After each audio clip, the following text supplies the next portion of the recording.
Bom dia, queridos irmãos. Bom dia, queridas irmãs. Tudo bem com vocês? Meu nome é Gabriel. Você está aqui no meu canal, no canal do João Vinhas. Sou autista, tenho 31 anos, sou formado em Educação Física e professor de Araruama e Maricá. E amo de paixão gravar essas leituras bíblicas, as devocionais, tudo aqui pro YouTube eu gosto de gravar. Valeu? Vamos para a nossa devocional de hoje do livro Priorize Deus.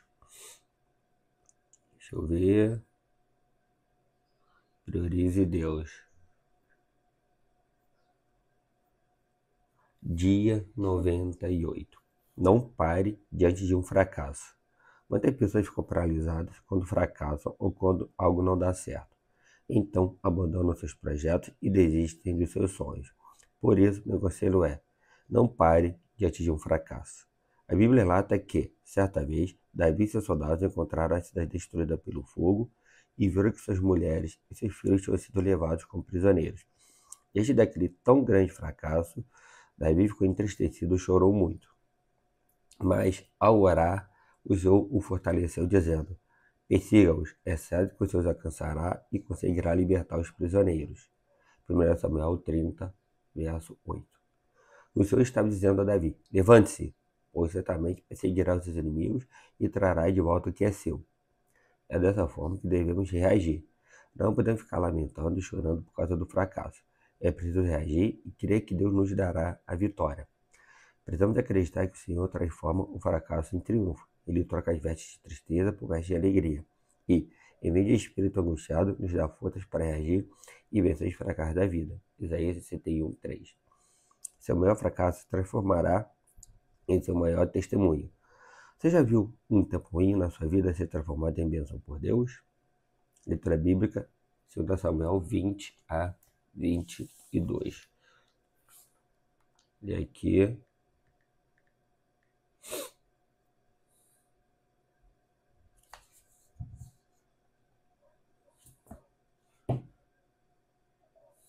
cadê? 2 Samuel 20 a 22. O 19 acho que eu não li. Deixa eu ver aqui. Acho que o 19 eu não li. Então puxa aqui. Cadê? Puxa o 19 também. Lê o 19 também.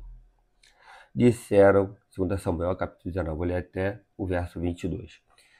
Disseram a Joabe, 2 Samuel capítulo 19. Disseram a Joabe: eis que o rei anda chorando e se lamentando por Absalão. Assim, a vitória se tornou naquele mesmo dia em luto para todo o povo. Por quê? Naquele dia, o povo tinha ouvido dizer: o rei está de luto por causa de seu filho. Naquele mesmo dia, o povo entrou às escondidas na cidade, como faz quando foge envergonhado da batalha. O rei tinha coberto o rosto e exclamava em alta voz: meu filho Absalão, Absalão, meu filho, meu filho. Então Joabe entrou na casa do rei e lhe disse: hoje o rei envergonhou a face de todos os seus servos, que hoje mesmo livraram a sua vida, a vida de seus filhos e de suas filhas, e a vida de suas mulheres e de suas concubinas. Você ama os que o odeiam e odeia os que o amam. Hoje dá a entender que os seus comandantes e soldados não têm qualquer valor. Porque agora, entendendo que, se Absalão estivesse vivo e todos nós dois estivéssemos mortos, então você estaria contente. Agora, levante-se, saia e diga uma palavra de encorajamento aos seus soldados. Juro pelo Senhor que, se não sair, nenhum só homem ficará com você esta noite. Este mal seria maior do que todos que têm vindo sobre você desde a sua mocidade até agora. Então o rei se levantou e sentou junto ao portão da cidade. E anunciaram isso a todo o povo, dizendo: eis que o rei está sentado junto ao portão da cidade. E todo o povo veio apresentar-se diante do rei. Ora, Israel havia fugido, cada um para a sua tenda. Todo o povo, em toda a tribo de Israel, andava discutindo entre si, dizendo: o rei nos tirou das mãos de nossos inimigos, livrou-nos das mãos dos filisteus e, agora, fugiu da terra por causa de Absalão. Absalão, a quem ungimos sobre nós, morreu na batalha. Agora, por que vocês estão calados e não fazem com que o rei volte? Então o rei Davi mandou dizer aos sacerdotes Zadok e Abiatar: perguntem aos anciãos de Judá, por que vocês seriam os últimos a trazer o rei de volta ao seu palácio, visto que aquilo que todo real dizia já chegou aos ouvidos do rei? Vocês são meus irmãos, são do mesmo povo que eu. porque então seriam os últimos a trazer o rei de volta. Digam a Amasa: você não é da mesma família que eu? Que Deus me castigue se você não vier a ser para sempre comandante do meu exército em lugar de Joabe. Com isso o rei moveu o coração de todos os homens de Judá, como se fosse um só homem, e mandaram dizer ao rei: voz contou seus servos. Então o rei voltou e chegou ao Jordão, e os homens de Judá foram a Gilgal para encontrar-se com o rei, a fim de fazê-lo passar o Jordão. Simei, filho de Gera, benjamita, que era de Baurim, apressou-se e desceu com os homens de Judá a encontrar-se com o rei Davi. Com ele estavam 1000 homens de Benjamim, bem como Ziba, servo da casa de Saul, acompanhado de seus 15 filhos e seus 20 servos. Entraram no Jordão à vista do rei e o atravessaram para fazerem passar a casa real e para fazer o que lhe era agradável. Então Simei, filho de Gera, prostrou-se diante do rei, quando este ia passar o Jordão. Ele disse: que o meu senhor, o rei, não me tenha por culpado, nem se lembre do mal que seu servo cometeu no dia em que o rei, meu senhor, saiu de Jerusalém. Que o rei não guarde isso em seu coração, porque este seu servo sabe que pecou. Por isso, de toda a casa de José, sou hoje o primeiro que vem encontrar-se com o rei, meu senhor. Então Abisai, filho de Zeruia, disse: será que Simei não deveria morrer pelo que fez? Ele amaldiçoou o ungido do Senhor. Porém, Davi disse: que tenho eu a ver com vocês, filhos de Zeruia? Querem agora se tornar meus adversários? Morrerá alguém hoje em Israel? Será que eu não sei que hoje novamente sou rei sobre Israel? Então o rei disse a Simei: você não será morto. O rei jurou que seria assim. Também Mefibosete, neto de Saul, desceu a encontrar-se com o rei. Ele não tinha tratado dos pés, nem aparado a barba, nem lavado as roupas, desde o dia em que o rei tinha saído até o dia em que voltou em paz. Quando ele chegou de Jerusalém para encontrar-se com o rei, este lhe perguntou: por que você não foi comigo, Mefibosete? Ele respondeu: ó rei, meu senhor, o meu criado me enganou, porque seu servo dizia: vou mandar preparar um jumento e montar nele para ir com o rei, porque seu servo é coxo. Além do mais, o meu criado falsamente acusou seu servo diante do rei, meu senhor. Porém, o rei, meu senhor, é como um anjo de Deus, que faça o que acha melhor. Porque toda a casa de meu pai era digna de morte diante do rei, meu senhor. Mas o rei pôs em seu servo entre os que se sentam à sua mesa para comer. Que direito ainda tenho? Que mais posso pedir ao rei? Então o rei disse: por que você ainda fala dos seus negócios? Eu decido que você e Ziba repartam as terras. Mas Mefibosete disse ao rei que ele fique com tudo, uma vez que o rei, meu senhor, já voltou em paz à sua casa. Também Barzilai, o gileadita, desceu de Rogelim e passou com o rei o Jordão, para o acompanhar até o outro lado. Barzilai era bem velho, da idade de 80 anos.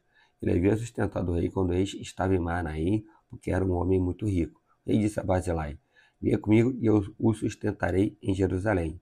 Mas Barzilai respondeu ao rei: quantos serão ainda os dias dos anos da minha vida? Não vale a pena subir com o rei a Jerusalém. Hoje tenho 80 anos. Poderei eu discernir entre o que é bom e o que é mal? Poderei seu servo perceber o valor do que come e do que bebe? Poderei eu ainda ouvir a voz dos cantores e cantoras? E por que seu servo se tornaria ainda um peso ao rei, meu senhor? E seu servo irá correr só um pouco além do Jordão, porque o rei iria me retribuir com tal recompensa. Desde que seu servo volte, e morrerei na minha cidade, e serei sepultado junto de meu pai e de minha mãe. Mas aqui está o seu servo Quimã. Desde que ele passe com o rei, meu senhor, faça por ele o que achar melhor. O rei respondeu: Quimã passará comigo, e eu farei por ele o que você achar melhor. E tudo que você me pedir, isso farei por você. Todo o povo passou o Jordão, e o rei também passou. O rei beijou Barzilai e o abençoou, e Barzilai voltou para casa. Dali, o rei foi para Gilgal, e Quimã foi com ele. Todo o povo de Judá e metade do povo de Israel acompanharam o rei. Eis que todos os homens de Israel vieram falar com o rei e lhe disseram: porque os nossos irmãos, os homens de Judá, roubaram o rei e o trouxeram para este lado do Jordão com a casa dele e todos os servos de Davi. Então todos os homens de Judá responderam aos homens de Israel: porque o rei é nosso parente, e porque estão irados por causa disso? Será que comemos à custa do rei, ou ele nos deu algum presente? E os homens de Israel responderam aos homens de Judá e disseram: nós temos 10 vezes mais direito sobre o rei do que vocês, e Davi é mais nosso do que de vocês. Por que, então, fizeram pouco caso de nós? Não fomos nós os primeiros a falar em trazer o nosso rei de volta? Porém, a palavra dos homens de Judá foi mais dura do que a palavra dos homens de Israel. 2 Samuel, capítulo 20. Desceu que estava ali um homem perverso, cujo nome era Seba, filho de Bicri, homem de Benjamim. Ele tocou a trombeta e disse: Não temos parte em Davi, nem herança no filho de Jessé. Cada um para suas tendas, ó Israel. Então todos os homens de Israel se separaram de Davi e seguiram Seba, filho de Bicri. Mas os homens de Judá se apegaram ao seu rei, conduzido desde o Jordão até Jerusalém. E Davi foi para o seu palácio em Jerusalém. O rei tomou as 10 concubinas que tinha deixado para cuidar do palácio e as pôs em custódia, e as sustentou, porém não teve relações com elas. Elas ficaram enclausuradas até que morreram, vivendo como viúvas. O rei disse a Amasa: Convoque para dentro de 3 dias os homens de Judá e apresente-se aqui. Amasa saiu para convocar os homens de Judá, mas demorou-se além do tempo que lhe havia sido dado. Então Davi disse a Abisai: Agora Seba, filho de Bicri, nos fará mais mal do que Absalão. Por isso, pegue o servo do seu senhor e vá atrás dele, para que não ache para si cidades fortificadas e nos escape. Então saíram com ele os soldados de Joabe, a guarda real, e todos os valentes. Saíram de Jerusalém para perseguir Seba, filho de Bicri. Quando chegaram à pedra grande, que está em Gibeão, Amasa veio ao encontro deles. Joabe usava trajes militares e sobre eles um cinto, no qual, presa aos seus lombos, estava uma espada dentro da bainha. Quando Joabe se adiantou, sua espada caiu. Então Joabe disse a Amasa: Você vai bem, meu irmão? E, com a mão direita, pegou na barba de Amasa para o beijar. Amasa não reparou na espada que estava na mão de Joabe. Assim, ele feriu com ela na barriga e lhe derramou por terra os intestinos. Amasa morreu sem que fosse preciso dar um segundo golpe. Então Joabe e seu irmão Abisai perseguiram Seba, filho de Bicri. Mas um dos moços de Joabe parou junto do corpo de Amasa e disse: Quem está do lado de Joabe e é por Davi, siga Joabe. Amasa estava envolto no seu sangue, no meio do caminho. Quando o manto viu que todo o povo parava, arrastou Amasa do caminho para o campo e lançou o manto sobre ele, porque ele via que todo aquele que chegava perto dele parava. Depois que o povo foi afastado do caminho, todos os homens seguiram Joabe para perseguirem Seba, filho de Bicri. Seba passou por todas as tribos de Israel, até Abel-Bet-Maaca, e apenas os beritas se juntaram todos e o seguiram. Joabe e seus homens vieram e o cercaram em Abel-Bet-Maaca, e levantaram contra a cidade um montão da altura da muralha, e todo o povo que estava com Joabe batia na muralha para a derrubar. Então a mulher sábia gritou de dentro da cidade: Escutem! Escutem! Digam a Joabe que venha para cá, para que eu fale com ele. Quando ele chegou perto, a mulher perguntou: Você é Joabe? Ele respondeu: Eu sou. Ela lhe disse: Ouça as palavras desta sua serva. Joabe respondeu: Estou ouvindo. Então ela disse: Antigamente se costumava dizer: Peça um conselho na cidade de Abel. E assim as questões eram resolvidas. Eu sou uma das pacíficas e das fiéis em Israel. Você procura destruir a cidade que é mãe em Israel. Por que você quer devorar a herança do Senhor? Então Joabe respondeu: Longe, longe de mim, que eu devore e destrua. A coisa não é assim. Porém, um homem da região montanhosa de Efraim, chamado Seba, filho de Bicri, levantou a mão contra o rei, contra Davi. Entregue-me só este, e eu vou me retirar da cidade. Então a mulher disse a Joabe: Eis que a cabeça dele será julgada por cima da muralha para você. Então a mulher, na sua sabedoria, foi falar com todo o povo, e cortaram a cabeça de Seba, filho de Bicri, e a jogaram para Joabe. Então Joabe tocou a trombeta, e eles se retiraram da cidade, cada um para sua casa. E Joabe voltou a Jerusalém para junto do rei. Joabe era comandante de todo o exército de Israel. Benaia, filho de Joiada, era comandante da guarda real. Adorão era chefe dos que estavam sujeitos a trabalhos forçados. Josafá, filho de Ahilude, era o cronista. Seba era o escrivão. Zadok e Abiatar eram os sacerdotes. E também Ira, o jairita, era ministro de Davi. 2 Samuel, capítulo 22. No dia do rei Davi, houve uma fome de 3 anos consecutivos. Davi consultou o Senhor e o Senhor lhe disse: É por causa de Saul e de sua família sanguinária, porque ele matou os gibeonitas. Então o rei chamou os gibeonitas e falou com eles. Os gibeonitas não eram dos filhos de Israel, mas do resto dos amorreus. Os filhos de Israel lhes tinham jurado poupá-los, porém Saul procurou destruí-los no seu zelo pelos filhos de Israel e de Judá. Davi perguntou aos gibeonitas: O que vocês querem que eu faça por vocês? E que resgate lhes darei para que abençoe a herança do Senhor? Os gibeonitas responderam: A nossa questão com Saul e com a sua casa não tem nada a ver com prata nem com ouro. Também não pretendemos matar a pessoa alguma em Israel. Então Davi disse: O que vocês disserem, isso farei por vocês. E eles responderam ao rei: Quanto ao homem que nos destruiu e procurou que fôssemos exterminados, tem que pudéssemos subsistir dentro das fronteiras de Israel, que nos sejam dados 7 homens do seu descendente, para que os enforquemos diante do Senhor, em Gibeá de Saul, o eleito do Senhor. O rei disse: Eu vou dar. Mas o rei poupou Mefibosete, filho de Jonatas, filho de Saul, por causa do juramento do Senhor, feito entre Davi e Jonatas, filho de Saul. Porém o rei pegou os 2 filhos de Rispa, filha de Aiá, filha de Ai. Porém o rei pegou os 2 filhos que Rispa, filha de Aiá, tinha tido de Saul, a saber, Armoni e Mefibosete. Pegou também os 5 filhos que Merabe, filha de Saul, tinha tido de Adriel, filho de Barzilai, Meolatita. Davi os entregou nas mãos dos gibeonitas e os enforcaram no monte. Eis do Senhor, e os 7 morreram ao mesmo tempo. Foram mortos nos dias da colheita, nos primeiros dias, no princípio da colheita da cevada.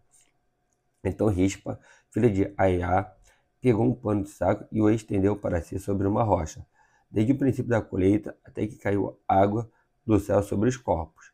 E não deixou que as aves do céu se aproximassem dele de dia, nem os animais do campo de noite. Contaram a Davi o que Rispa, filha de Aiá e concubina de Saul, havia feito. Então Davi foi e tomou os ossos de Saul e os ossos de Jonatas, seu filho, os moradores de Jabes de Gileade, os quais os furtaram da praça de Bet-Sean, onde os filisteus os tinham pendurado no dia em que mataram Saul em Gilboa. Davi transportou os ossos de Saul e os ossos de Jonatas, seu filho, e ajuntaram também os ossos dos enforcados. Sepultaram os ossos de Saul e de Jonatas, seu filho, na terra de Benjamim, em Zela, no túmulo de Quis, seu pai, fazendo tudo o que o rei havia ordenado. Depois disso, Deus se tornou favorável para com a terra. De novo, os filisteus fizeram guerra contra Israel. Davi foi com seus soldados e lutaram contra os filisteus. Davi ficou muito cansado. Isbi-Benob descendia dos gigantes. O peso do bronze de sua lança era de quase 4 quilos e estava cingido de uma armadura nova. Eis disse que mataria Davi. Porém Abisai, filho de Zeruia, socorreu Davi, atacou o filisteu e o matou. Porém os homens de Davi lhe juraram, dizendo: Nunca mais o Senhor sairá conosco à batalha, para que a lâmpada de Israel não se apague. Por disto, houve ainda em Gobe outra batalha contra os filisteus. Foi então que Sibecai, o Uzatita, matou Safe, que era descendente dos gigantes. Houve ainda em Gobe outra batalha contra os filisteus. E Elanã, filho de Jaaré, Oregim, o Belemita, matou Golias, o Geteu, cuja lança tinha haste como eixo de tecelão. Houve ainda outra batalha em Gade. Ali havia um homem de grande estatura, que tinha 6 dedos em cada mão e em cada pé, 24 ao todo. Também este descendia dos gigantes. Quando ele insultou Israel, Jonatas, filho de Simeia, irmão de Davi, o matou. Estes 4 eram descendentes dos gigantes em Gade, e foram mortos por Davi e seus soldados. 2 Samuel, capítulo 22. Davi falou ao Senhor as palavras deste cântico, no dia em que o Senhor os livrou das mãos de todos os seus inimigos e das mãos de Saul. Ele disse: O Senhor é minha rocha, a minha fortaleza, o meu libertador, o meu Deus, o meu rochedo em que me refugio, o meu escudo, a força da minha salvação, o meu alto refúgio. Ó Deus, tu me salvas da violência. Invoco o Senhor, digno de ser louvado, e serei salvo dos meus inimigos. Porque ondas de morte me cercaram, torres de feição me impuseram terror. Cadeias infernais me envolveram e tramas de morte me surpreenderam. Na minha angústia, invoquei ao Senhor. Ele deu socorro ao meu Deus. Do seu templo, ele ouviu a minha voz e o meu clamor chegou aos seus ouvidos. Então a terra se abalou e tremeu. Vacilaram também os fundamentos dos céus e se abalaram, porque ele está virado. E a sua narina subiu fumaça, e o fogo devorador saiu da sua boca. Dele serão brasas ardentes. Ele baixou os céus e desceu e teve sob os pés densa escuridão. Cavalgava um querubim e voou, foi levado sobre as asas do vento. Por abrigo pôs ao redor de si trevas, ajuntamento de águas, nuvens dos céus. Do resplendor que diante dele havia, brasas de fogo se acenderam. O Senhor trovejou desde os céus. O Altíssimo levantou a sua voz. Atirou suas flechas e espalhou seus inimigos. Multiplicou seus raios e os dispersou. Então se viu o leito do mar e se descobriram os fundamentos do mundo. Pela repreensão do Senhor, pelo sopro irado das suas narinas. Do alto o Senhor me estendeu a mão e me segurou. Ele me tirou das águas profundas. Livrou-me de forte inimigo e dos que me odiavam, pois eram mais poderosos do que eu. Eles me atacaram no dia da minha calamidade, mas o Senhor me serviu de amparo. Trouxe-me para um lugar espaçoso, livrou-me, porque ele se agradou de mim. O Senhor me retribuiu segundo a minha justiça, recompensou-me conforme a pureza das minhas mãos, pois tenho guardado os caminhos do Senhor, e não me afastarei perversamente do meu Deus, porque todos os seus juízos estão diante de mim. eu não rejeitei os seus preceitos. Também fui íntegro para com ele e me guardei da iniquidade. Por isso, o Senhor me retribuiu segundo a minha justiça, conforme a minha pureza na sua presença. Para com quem é fiel, fiel te mostras, com íntegro, também íntegro. Com puro, puro te mostras, com perverso, inflexível. Tu salvas o povo humilde, mas, com lance de vista, abates os orgulhosos. Tu, Senhor, és a minha lâmpada. O Senhor derrama luz nas minhas trevas, pois contigo posso atacar exércitos, com meu Deus salto muralhas. O caminho de Deus é perfeito, a palavra do Senhor é confiável. Ele é escudo para todos os que nele se refugiam. Pois quem é Deus além do Senhor? E quem é o cheiro a não ser o nosso Deus? Deus é minha fortaleza e minha força, e Ele aperfeiçoa o meu caminho. Ele deu aos meus pés a ligeireza das costas e me firmou nas minhas alturas. Ele treinou as minhas mãos para o combate, tanto que os meus braços vergaram um arco de bronze. Também me deste o escudo da tua salvação, e a tua clemência me engrandeceu. Alargaste o caminho sobre meus passos, e os meus pés não vacilaram. Persegui os meus inimigos e os derrotei, e só voltei depois de ter acabado com eles. Acabei com eles, esmagando-os a tal ponto que não puderam se levantar. Caíram sobre os meus pés. Pois me cingiste de força para o combate, e me submeteste os que se levantaram contra mim. Também puseste em fuga os meus inimigos, e os que me odiavam eu os exterminei. Olharam, mas não houve quem os salvasse. Olharam para o Senhor, mas ele não respondeu. Então os moí como o pó da terra, esmaguei-os e, como a lama das ruas, os amassei. Dos conflitos do meu povo me livraste, e me fizeste cabeça das nações. Um povo que eu não conhecia me serviu. Os estrangeiros se mostraram submissos a mim. Bastou-lhes ouvir a minha voz, logo me obedeceram. Os estrangeiros fraquejaram e, tremendo, saíram das suas fortalezas. O Senhor vive, bendita seja a minha rocha. Exaltado seja o Deus, a rocha da minha salvação. O Deus que por mim tomou vingança e me submeteu povos, o Deus que me tirou do meio dos meus inimigos, sim, tu que me exaltaste acima dos meus adversários e me livraste dos homens violentos. Por isso eu te glorificarei entre os gentios, ó Senhor, e cantarei louvores ao teu nome. É ele quem dá grandes vitórias ao seu rei, e usa de misericórdia para o seu ungido, com Davi e sua posteridade para sempre. Bom, acabou aqui a nossa devocional de hoje, do livro Predize Deus. Se Deus de paz, se Deus de mais de vida os 10, no caso de ti, se você ver esse vídeo gravado aqui no YouTube, essa palavra pode lá fazer nos corações. Se você colocar em prática tudo que viemos aprender, que você esteja conosco durante todo esse dia. Tenho me levando em segurança até Maricá, que aquela passageira estará ao meu lado. Hoje eu tenho me levando em todo o perigo da estrada, que para chegar bem em Maricá. Guardar e protegidos por ti. Esteja guiando esse carro. Tenho todos os funcionários lá da Luz Tomé, orientação, secretaria, direção, portaria, professores, mediadores, estagiários, limpeza, cozinha, alunos. E provavelmente os alunos, eles deviam ter uma tarde agradável de educação física na tua presença, que nenhum deles venha se machucar, que eu passo para tomar bem agradável para eles. Que eles venham me obedecer. Pai Deus, Senhor Jesus. Amém. Dê o like, compartilhe esse vídeo, se inscreva no canal, ative as notificações, deixe nos comentários o vídeo de oração. Estamos de orar com você e por você. Valeu, até a próxima. Tchau, tchau. Fui. Valeu.